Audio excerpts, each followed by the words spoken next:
Hey everybody, welcome back to the channel. I'm Dane, your host. I hope you're doing great wherever you may find yourselves, and blessings to all of you wonderful people out there. On Monday, today being Thursday, I did a short video called Debunking the Myth that ranking is narcissistic. And today is a part 2 to that. As often happens with being human, it's part of the human condition. We have ideas, we write them down in our journal, or we write a paper on something for school, or we post a video, whatever.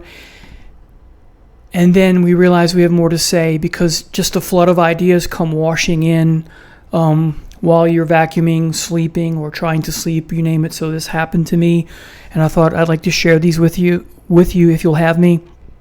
This won't be too long of a video, but it'll probably be a little longer, but not anything over the top lengthwise. So again, I'd like to expand upon those ideas, whether we're talking about ranking, but also rating things, reviewing, critiquing, etc. It's not narcissistic, rather it's beneficial. So let's go ahead and get started.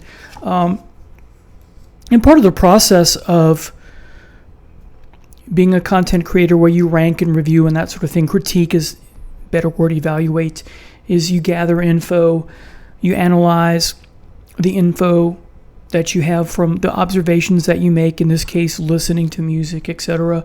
And then you consider alternate points of view from what people say in the comments or in conversations face-to-face, otherwise online, that kind of thing. And then you reflect and you learn from this.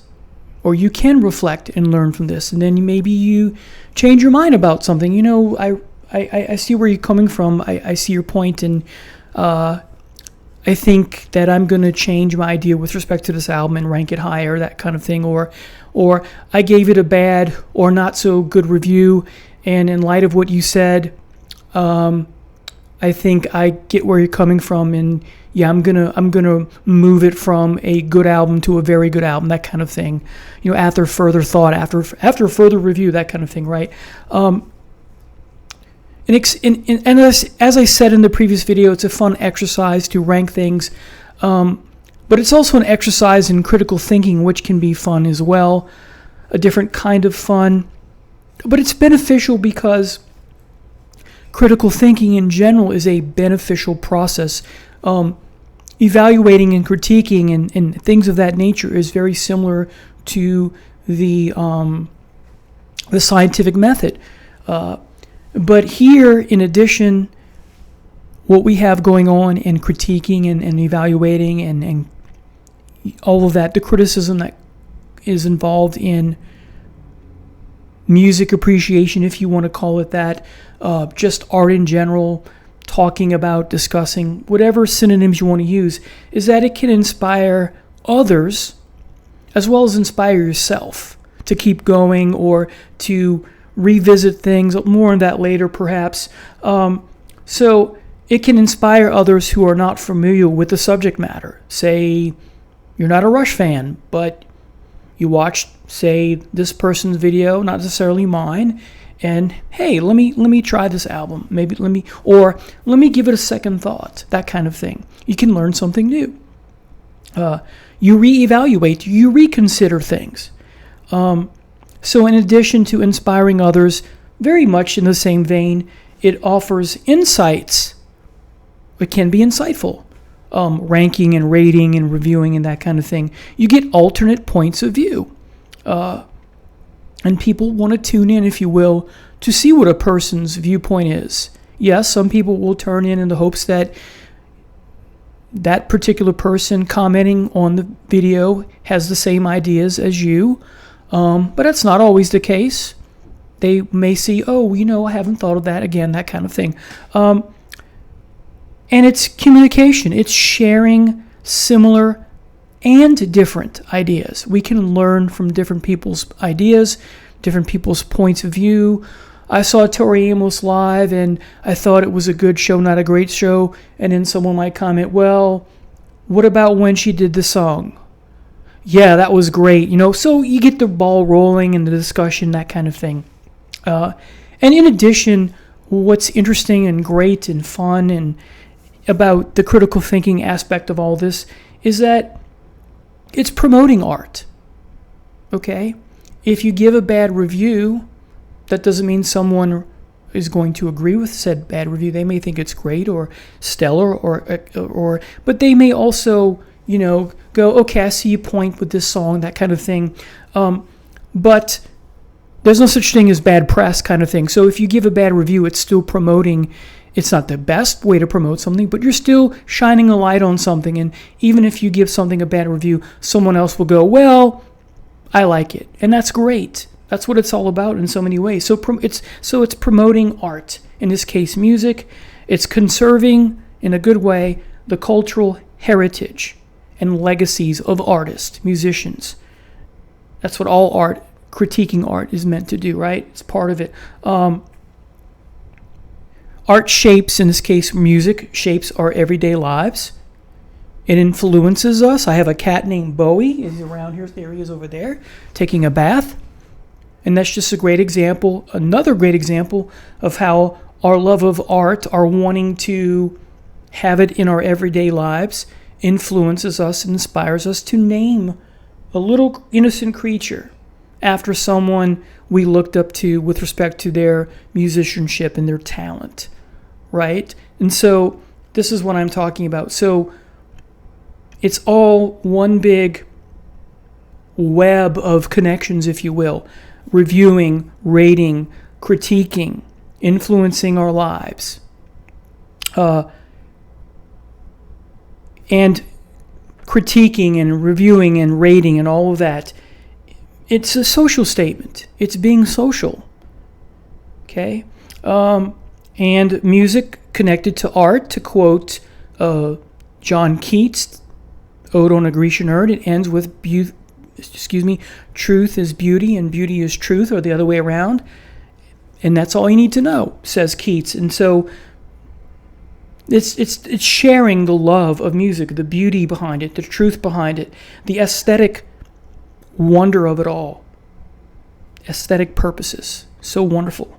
I had a person, I think it was a gentleman, who said a while back when I was still doing, and I don't know if I'm bringing this back, I have a playlist called Face Off Friday, and I think it was comparing an album by Ozzy and Dio, and the gentleman in question said, you're not supposed to compare unique talents. And then I did a rant video on that, or short, and I totally disagree. I think you should compare unique talents.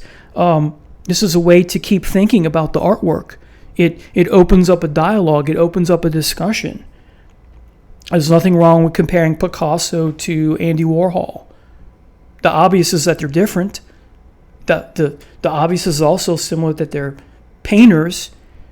And then everything in between is where the realm, the Venn diagram of where the discussion lies. So yes, I do think you can compare unique talents. Again, it's a way to keep thinking about the artwork. As is rating, as is ranking, as is reviewing. As I said, it's part of a community, and related to that is the bonding element, and you don't have to agree with someone to bond. So, for example, we take sports, for example, a good friend of mine, my two best friends, rather, one of them is a Los Angeles Kings fan, and his twin brother is a San Jose Sharks fan. I'm a Chicago Blackhawks fan. So we disagree on what our favorite team is. And yet we get along swimmingly because of our overall love of hockey. Just like you can have two people in a room, one person hates Rush, the other person doesn't. One person loves Rush, the other person hates Rush. As long as the person who hates Rush isn't ugly and is open-minded, those two people can get along. So that's what it's all about as well. That bonding, you don't have to agree with someone to bond with them. Again, you learn from other people's point of view. Okay. The next point to make, I think I mentioned this in my previous video, but I'll make it again and expand upon it, is that people like making lists. At an early age, I loved making lists. I don't know if I told this anecdote before, but 7 or 8 years old, when I'm really shifting from pop music to rock music, my mom buys me a full-blown stereo, receiver, amp, turntable, speakers, you name it. This is before CDs, so vinyl.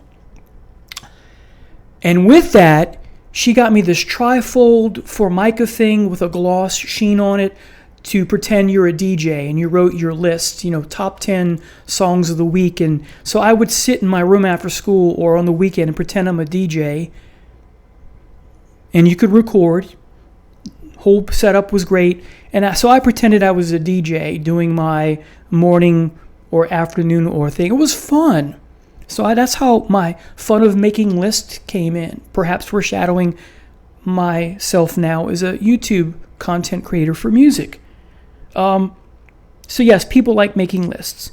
People enjoy structure. People enjoy order.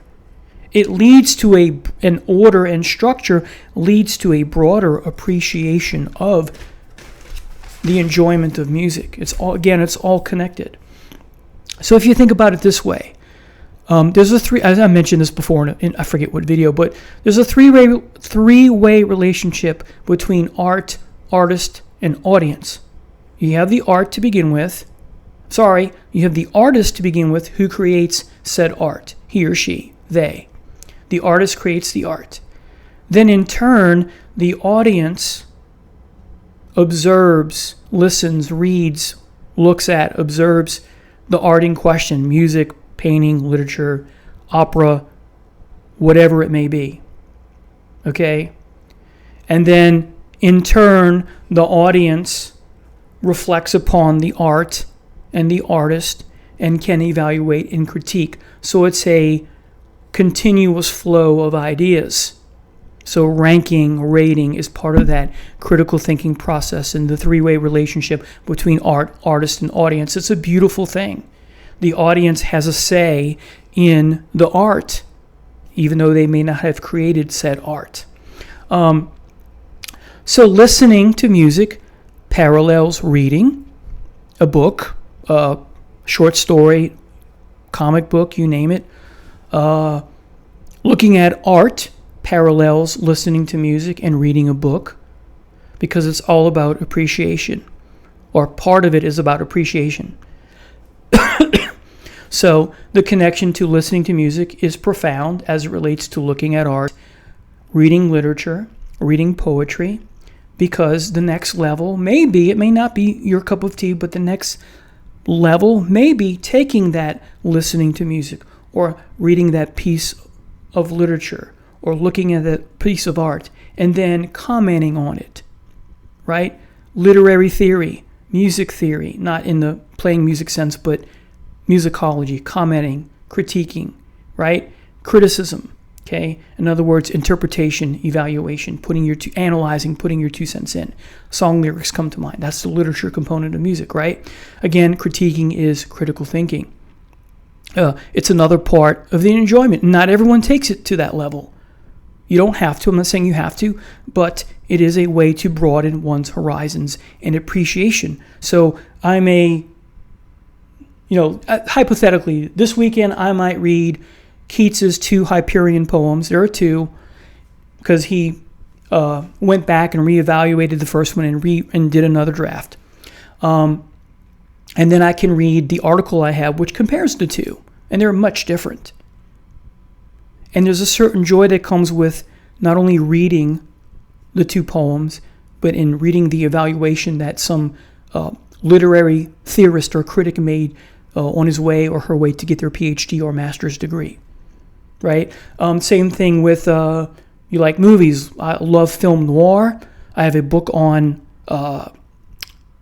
it's science fiction noir or future noir, Blade Runner. Wonderful book on that gives the history and background. And there's different things too, and you can compare it to Frankenstein and that kind of thing. And so it's wonderful to evaluate things because it reaffirms the appreciation. It's another way to look at and enjoy the art, if you will. So if we take Shelley's best work, Percy Shelley, arguably his magnum opus is Prometheus Unbound. His wife's magnum opus is arguably Frankenstein. Shakespeare's magnum opus is, by most critics and many fans and teachers and students alike, doesn't have to be, is Hamlet.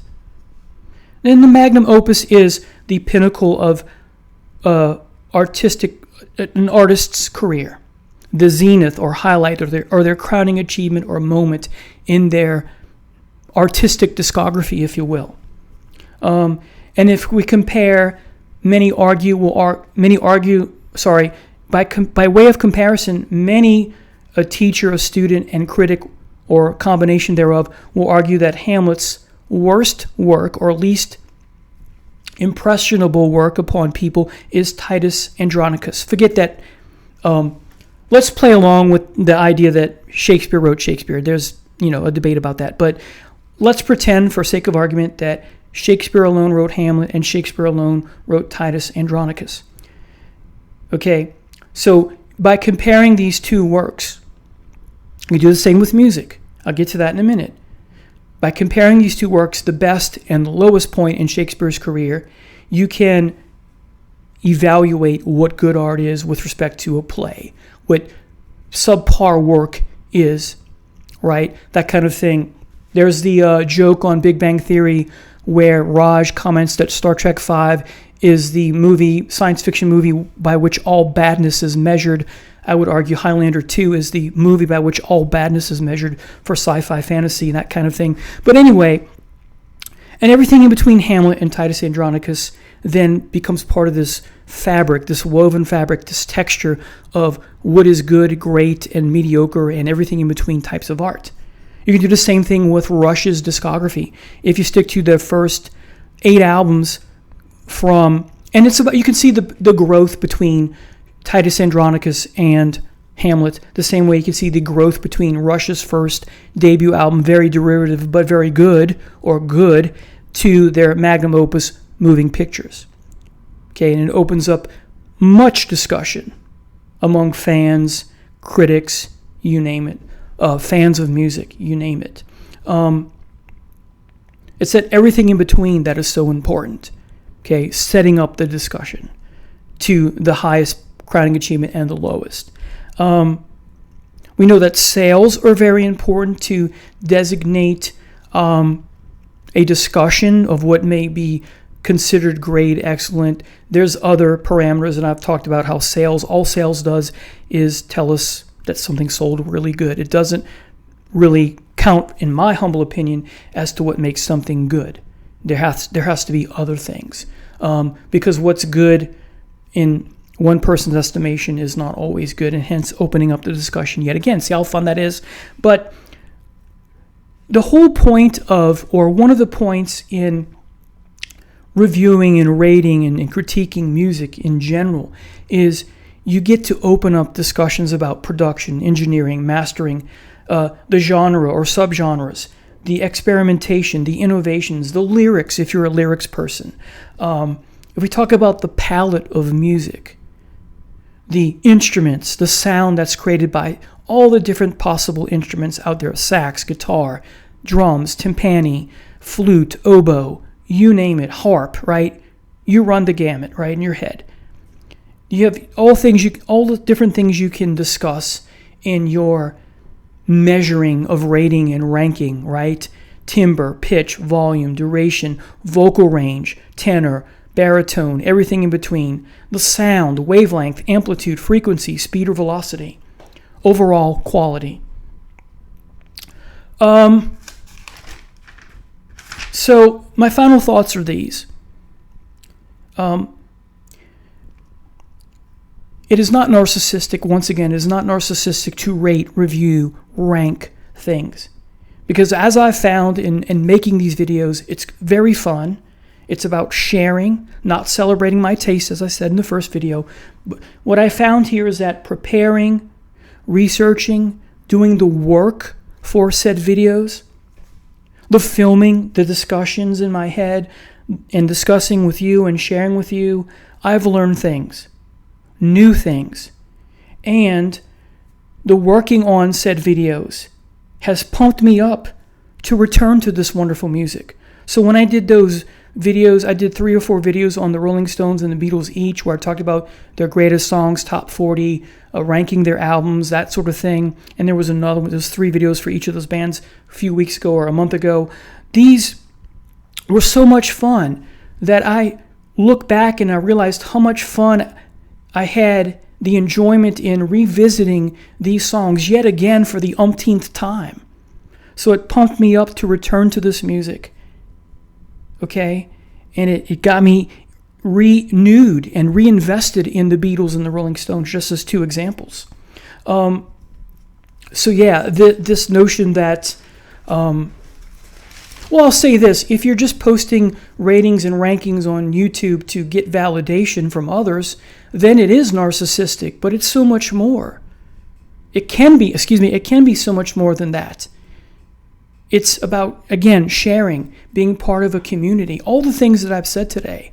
So it's not narcissistic. Yes, it can be if you're a narcissistic person who's just there because you want people to say what you want them. You want people to comment and say the same things you've said. You just repeat, and parrot back your opinions and beliefs. Okay? And again, there's nothing wrong with that if someone shares your viewpoint, again, the whole bonding, but you can bond with someone who disagrees with you. You can come to terms. You can, the reconciliation of opposites, to quote, or to think about the great poet William Blake. So yeah, only if you're doing videos for validation, then is it narcissistic. But as I said today, to repeat myself, to drive the point home as you will, it doesn't have to be narcissistic. It's about bonding. It's about sharing. It's about community. It's about the love of the art. It's about critical thinking. It's about doing these videos, at least for me, and then I have a doubled, renewed interest in the Beatles and the Rolling Stones, as I said, for an example. So, for example, another example is that someplace down the road, I'm going to do a video where I talk about my 40 favorite David Bowie songs. And I know from the Rolling Stones and the Beatles videos that I did that that's just going to inspire me more, or that's going to just fan the fuel of the fire, if you will, for my love of David Bowie. Anyway, thank you so much for watching. I'll take care now. See you next time. Bye now.